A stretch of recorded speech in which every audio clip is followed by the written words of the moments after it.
كتير مننا لما بيسمع عن نبي بيتخيل مملكة عظيمة، جيوش، معارك، صح؟ طيب، إيه رأيكم لو النهاردة نحكي عن نبي مختلف تماماً؟ نبي ما سابش وراه ممالك ولا كنوز، بس ساب أثر وصل للسما نفسها. النهاردة هنحكي قصة سيدنا إدريس، النبي اللي رسالته بتتلخص في كلمة واحدة: الصدق. الصدق اللي بيرفع صاحبه لأعلى مكان. تعالوا كده نسافر بالزمن سوا، نرجع لورا قوي آلاف السنين. نتخيل كده الدنيا بعد سيدنا آدم بفترة. البشرية لسه جديدة، لسه فاكرة تعليم ربنا ووصاياه. لكن زي ما بيحصل دايما، الدنيا بدأت تشغل الناس، مشاغلها، زينتها، والقلوب من القلوب بدأت واحدة واحدة تنسى وتتلهي. يعني بعد ما سيدنا آدم علم ابنه شيث كل حاجة والأجيال بدأت تكتر وتنتشر في الأرض، كان لسه في خير أكيد. الناس لسه بتعبد ربنا، لكن في نفس الوقت زي ما بيقولوا الشر بدأ يزرع بذوره، يدوب كده خفيف خفيف.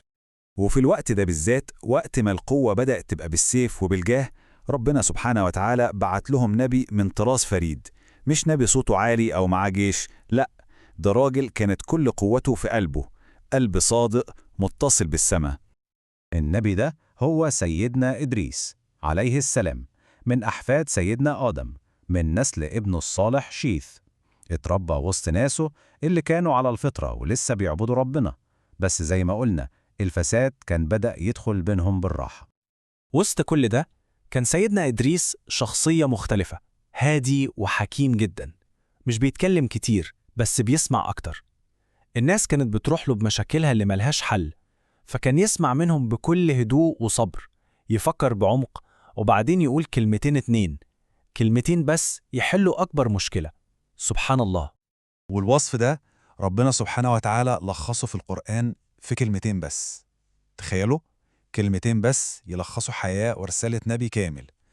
قال عنه إيه؟ قال إنه كان صديقا نبيا. صديق ونبي. وخلونا نقف هنا شوية عند كلمة صديق. الكلمة دي أعمق بكتير من مجرد إن الواحد يقول الصدق. الصديق ده اللي حياته كلها صدق، اللي جواه زي براه، أفعاله بتصدق كلامه وسره زي علانياته، يعني صدق كامل وشامل مع ربنا ومع نفسه ومع الناس. طيب، سيدنا إدريس كان نبي، يعني رسالته كانت مجرد صلاة وصوم وعبادة وخلاص؟ لا خالص، رسالته كانت مشروع حياة. كان بيعلم الناس إن الدين مش حاجة بنعملها في الجامع وبس، الدين ده هو طريقة حياتنا كلها. عشان كده هو كان نبي الحياة، بيعلمهم إزاي يعيشوا دنياهم صح عشان آخرتهم تبقى صح. شوفوا العظمة، سيدنا إدريس كان أول واحد يعمل حاجات غيرت شكل البشرية. بيتقال إنه أول من خط بالقلم، يعني هو اللي بدأ فكرة تدوين العلم والمعرفة عشان ما تتنسيش، وهو أول من استخدم الإبرة والخيط وعلم الناس إزاي يخيطوا هدومهم ويعيشوا في ستر ونظام، وكمان علمهم حسابات الزمن والنجوم عشان ينظموا حياتهم ويعرفوا أوقات عبادتهم. ده كان بيبني حضارة بمعنى الكلمة. طبعا في قلب كل ده كانت رسالته الأساسية بسيطة وواضحة: يا جماعة اعبدوا ربنا لوحده، الدنيا دي فانية، ما تشغلكمش عن الآخرة. وزي كل نبي، في ناس سمعت وأمنت، وناس تانية كبرت وعاندت، وهي دي قصة البشرية اللي بتتكرر في كل زمان ومكان. ومن هنا القصة بتاخد منحنى عجيب جدا. بنوصل لأكتر جزء غامض ومعجز في سيرة سيدنا إدريس، اللحظة اللي ربنا رفعه فيها إلى السماء. القصة دي اللي وردت في بعض التفاسير مش مجرد حدث خارق، لأ، دي رسالة عن جزاء الصدق عند ربنا. يقال إن سيدنا إدريس جه في قلبه شوق، مش شك، حاشا لله، لكنه شوق المحب اللي عايز يعرف حبيبه راضي عنه ولا لأ. كان بيسأل نفسه: يا ترى ربنا راضي عني؟ يا ترى عملي ده مقبول؟ كل اللي كان عايزه هو إنه يقرب أكتر وأكتر. فربنا استجاب للشوق ده وبعت له ملاك صاحبه، وطلب منه سيدنا إدريس إنه يرفعه للسماوات، وطلع معاه سما ورا سما. ولما وصل للسماء الرابعة حصل لقاء عجيب، لقى ملك الموت قدامه. فسيدنا إدريس بفضول المؤمن سأله: هو أنا فاضل لي قد إيه في عمري؟ ملك الموت نفسه استغرب جدا من السؤال، وبص لسيدنا إدريس وقال له: سبحان الله، أنا لسه ربنا أمرني إني أقبض روحك هنا في السماء الرابعة، وكنت بسأل نفسي إزاي ده هيحصل وإنت لسه على الأرض؟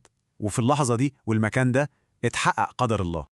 وهنا بقى نفهم معنى الآية العظيمة: ورفعناه مكانا عليا. الرفع ده ما كانش مجرد طلوع للسماء، ده كان رفع معنوي قبل ما يكون مادي.